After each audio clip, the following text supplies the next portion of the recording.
Yang manakah antara berikut paling sesuai untuk penghantaran elektrik oleh sistem grid nasional? Okey. Satu benda, kita nak hantar elektrik kan, kita lalu banyak-banyak transformer. So mestilah jenis arus kita pakai arus apa? Kalau transformer dia kena pakai arus apa? Terus ke arus ulang alik?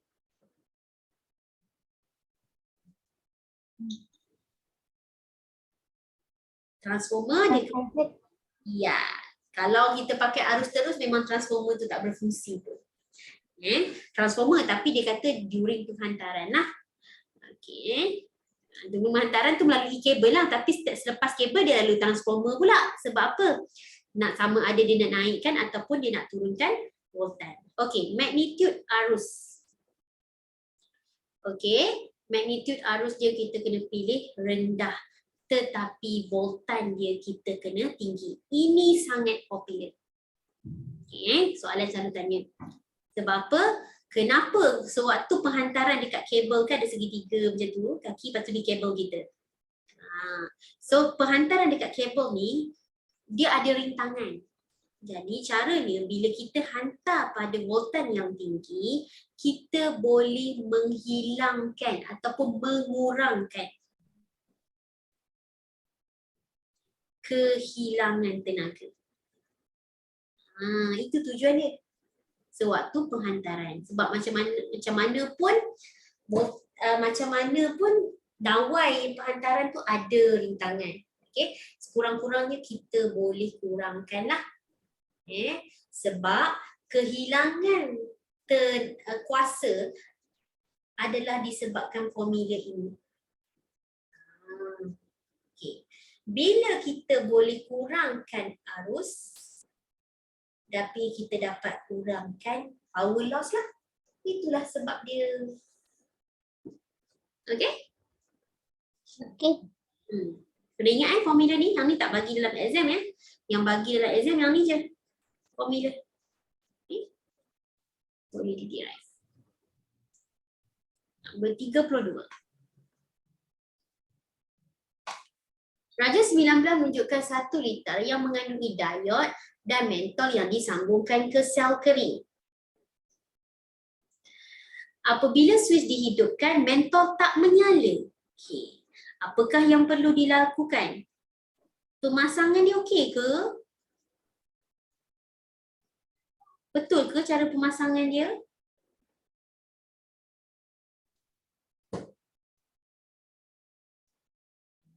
Kalau awak perhatikan, awak tengok diod ni, okey, dia dipasang secara pincang songsang tau. Maksudnya diod ni dia kena tally lah. Macam mana nak tahu pincang songsang ke macam ni? So yang ada tanda macam ni, tanda negatif. So ini adalah positif lah. Okay. So kita kena make sure positif mestilah disambungkan dengan positif. Sedangkan positif ini disambungkan dengan terminal negatif. So dia disambungkan secara reverse bias. Secara pincang songsang. Pincang songsang memang lampu tak menyala. Okay. Kita nak pastikan dia secara forward bias. Pincang hadapan supaya lampu menyala. Jadi apa kita nak buat ni? Nak bagi lampu tu menyala. Kita nak buat apa? C. Betul. Menyongsangkan sambungan diod. Okay. Ini pun boleh. Kata kalau dia minta awak cadang lagi satu. Ada soalan SBP tak silap saya. Bab elektronik. Kertas 2. Selain kita menyongsangkan diod, kita juga boleh terbalikkan ataupun menyongsangkan terminal bateri. Dua-dua boleh. Songsangkan terminal bateri pun boleh. Sama je. Okey. Soalan nombor 33. Raja 20 menunjukkan 2 magnet bar yang telah dibawa mendekati tiub palang magnetis yang telah dihidupkan. Okay, ni ada palang magnetis, kita hidupkan, ada magnet bar. So dia ada kesan terhadap magnet bar. Pada kedudukan manakah bayang palang magnetis itu dipesongkan? Ini kesan medan magnet lah. Bila awak letak medan magnet, bayang tu akan bergerak. Tapi bayang tu nak bergerak ke atas ke bawah. Bayang tu nak bergerak ke kiri ke kanan, ke atas ke bawah. Bayang tu dia bergerak bila awak letak magnet. Okay. So sama juga konsep ni, bayang bergerak sebab terhasilnya daya.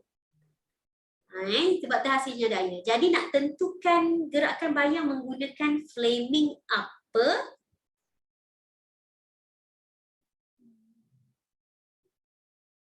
Yang kiri. Betul. Kita gunakan left. Sebab kita nak tentukan.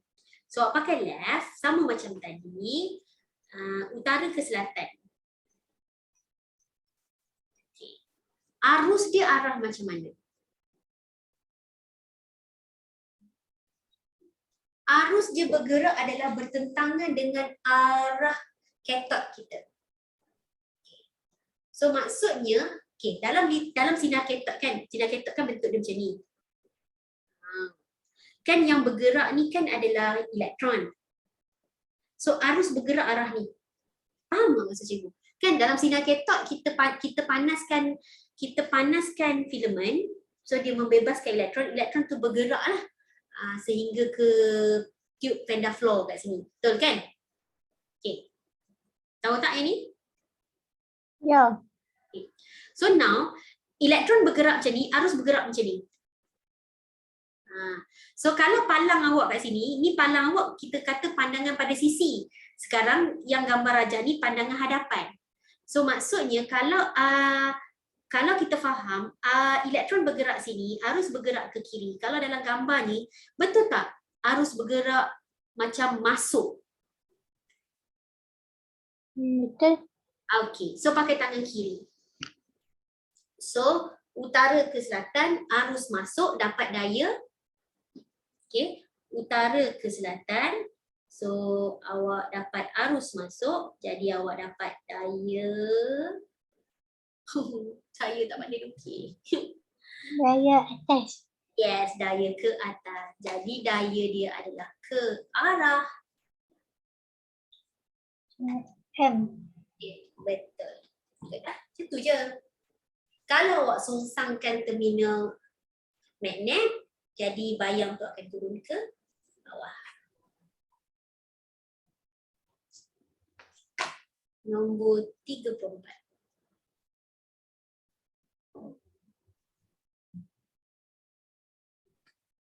Okay. Raja 21 menunjukkan sebuah litar sistem penggerak kebakaran yang tidak lengkap.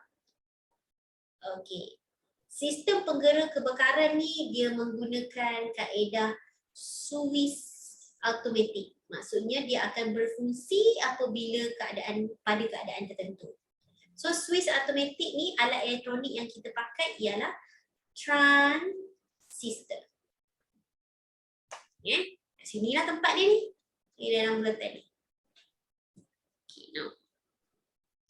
Jadual 1 menunjukkan beberapa cadangan sambungan komponen elektronik bagi membolehkan penggerak kebakaran itu berfungsi.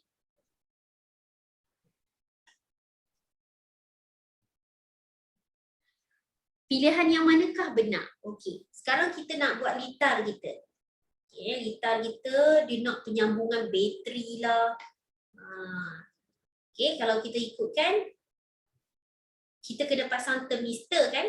Betul tak? Cikgu terangkan lah. Okay.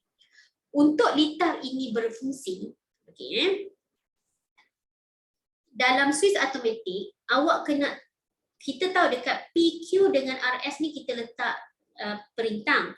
Tapi PQ ni kita letak perintang boleh laras, dalam keadaan situasi kita panggil sebagai termistor. Okay. Kita kena letak termistor kat sini. Termistor. Termistor ni adalah sejenis perintang yang peka terhadap suhu. Perintang yang peka. Lagi satu perintang PPC ataupun LDR. Perintang yang peka terhadap cahaya. Tapi termistor ni perintang yang peka terhadap suhu ataupun haba lah. Okey. Termistor ni akan berfungsi bila rintangan rendah. Maksudnya bila dia rasa panas kan, rintangan dia rendah. Gitulah. Okey. Dia terbalik sifat dia. Okay, now kat sini kita letak perintah biasa lah. Kemudian kat sini kita akan letak transistor. Okay, cara pemasangan transistor bergantung kepada bateri. Okay. So kalau kita cadang tadi dekat PQ adalah termistor, RS adalah perintah. Okay. PQ adalah termistor dan RS adalah perintah. So ini salah lah kan? Okay.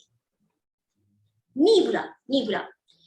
Okay, ini adalah transistor. Awak kena kenal transistor jenis yang kita pakai NPN ke PNP. Sebab transistor pemasangan yang betul dengan bateri baru dia akan berfungsi. Okay, dia macam ni. Kalau anak panah ini menunjukkan ke N, ke negatif. Arus kan bergerak daripada positif ke negatif. So kalau hujung ni N, dia akan jadi NPN. Ini transistor NPN. Anak panah ke arah negatif. So ini akan jadi PNP. Okey, tengok pemasangan dia.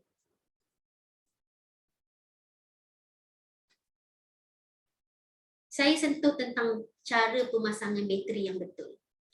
Okey, katakanlah ni ada sebuah termistor.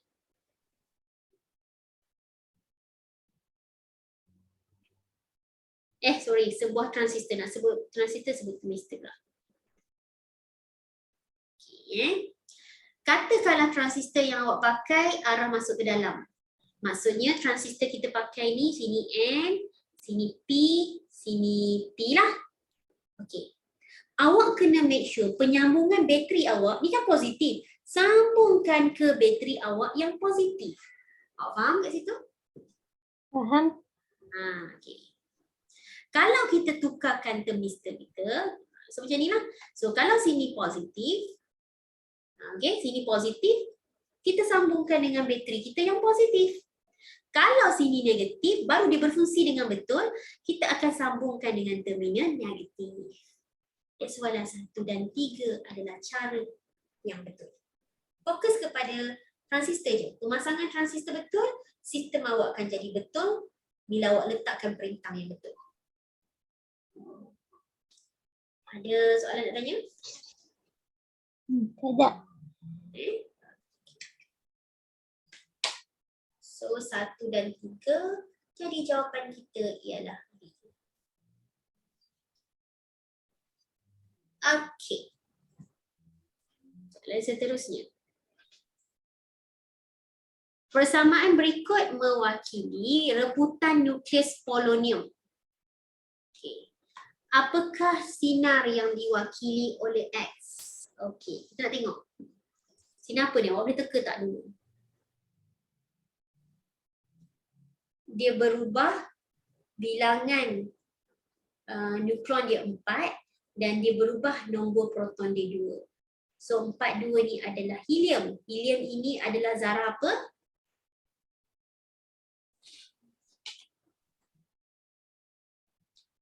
Dia adalah zarah alfa. Yang ni senang ya awak. Helium adalah zarah alfa.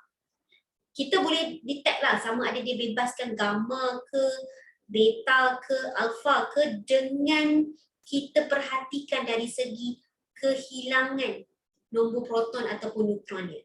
Okay. Kalaulah dia membebaskan elektron, which is zarah beta, awak akan nampak dia akan jadi kosong, negatif 1. Maksudnya awak akan nampak nombor neutron dia tak berubah, tapi nombor proton dia akan bertambah. Okay. Kalaulah dia membebaskan zarah gamma, gamma ni sejenis elektromagnet, gamma. Dia adalah sejenis elektromagnet, tak ada langsung sebarang perubahan nombor proton ataupun nombor neutron dia.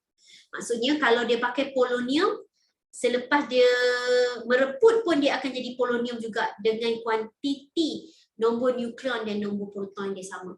Dia tak akan berubah. Okay? Jadi kalau kita tengok perubahan di sini, sini berubah 4, hilang 4, sini berubah 2, jadi jawapan dia ialah zarah Alfa. ya, betul.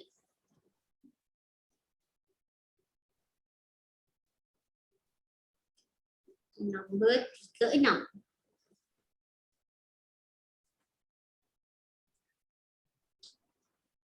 Dalam satu tindak balas nukleus, tenaga.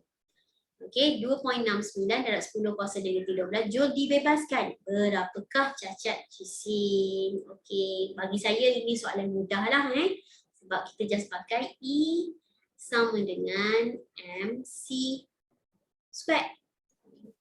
Itu adalah 2.69 darab 10 kuasa negatif 12. M kita nak cari dan C kena tahu ada je kat depan 3 darab 10 kuasa 8. Jangan lupa kuasa 2. Okey, carikan nilai M dekat cikgu.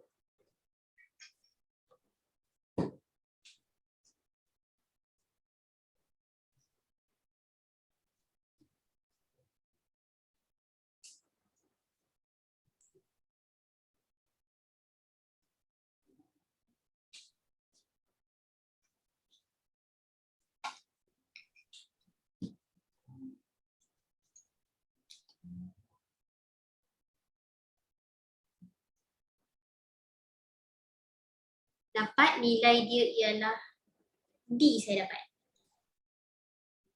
Ya. Okey, betul. Okey, kita pergi kepada nombor 37. Raja 22 menunjukkan satu tindak balas nukleus. Okey, apa dia tanya? Tindak balas tersebut, okey, tindak balas apa? Pelakuran ke pembelahan? Tengok perbuatan dia. Dia belah ke dia bergabung? Kalau pelakuran dia bergabung. Yang ni dia terbelah ke dia tergabung? Ya. So, jadi dia adalah pembelahan nukleus.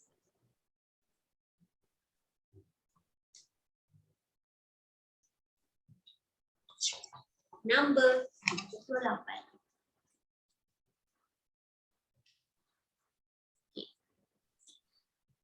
Antara graf berikut yang manakah menunjukkan perubahan panjang gelombang de Broglie bagi laju satu elektron. Okey, saya nak bagi tahu ni. De Broglie ni dia menerangkan bahawa zarah ada sifat gelombang dan gelombang ada sifat zarah. Macam itulah. Tu yang terkeluarnya apa?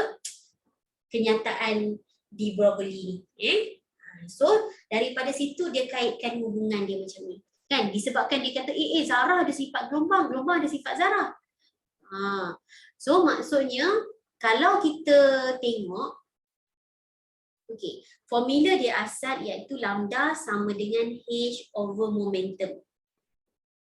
Rho ni momentum.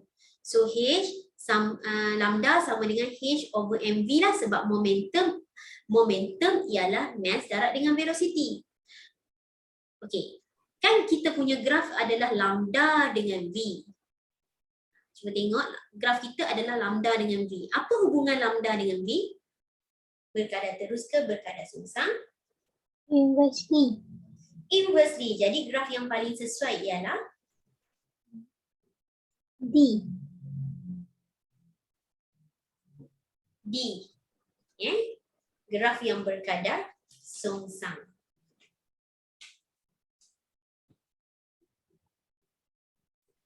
Dah nak habis.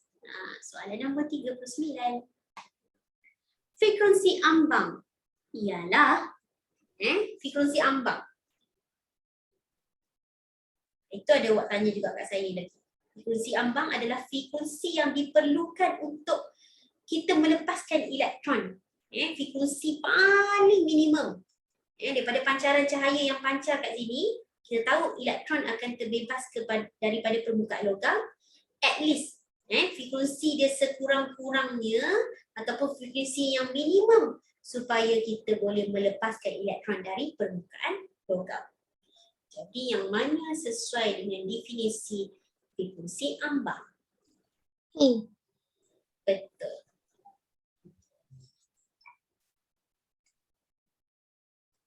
Okey, dan kita ada sedikit calculation soalan.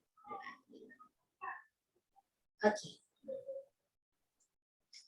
Fungsi kerja logam, ini fungsi kerja ialah 3.1 eV. Berapakah frekuensi ambang pancaran yang ditujukan kepada satu elektron untuk melepaskan diri daripada permukaan logam? Okey, apa itu formula fungsi kerja? Fungsi kerja work.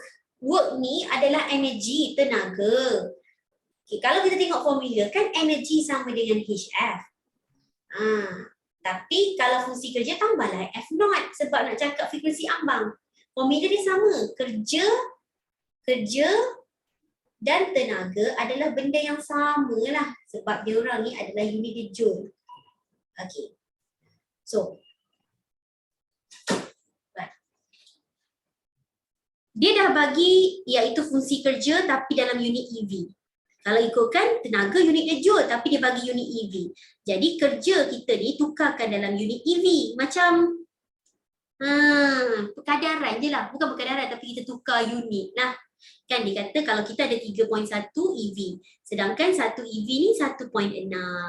Jadi saya pun buat 3.1 darablah dengan 1.6 darab 10 kuasa negatif 19. Okey. H ni pemalapan. So 6.63 darab 10 kuasa negatif 34 dan frekuensi ambang lah yang kita nak cari. Senang juga soalan ni. So cuba kira kan 3.1 darab 1.6 eksponen negatif 19 bahagi dengan 6.63 eksponen negatif 34. Dapat berapa jawapan awak?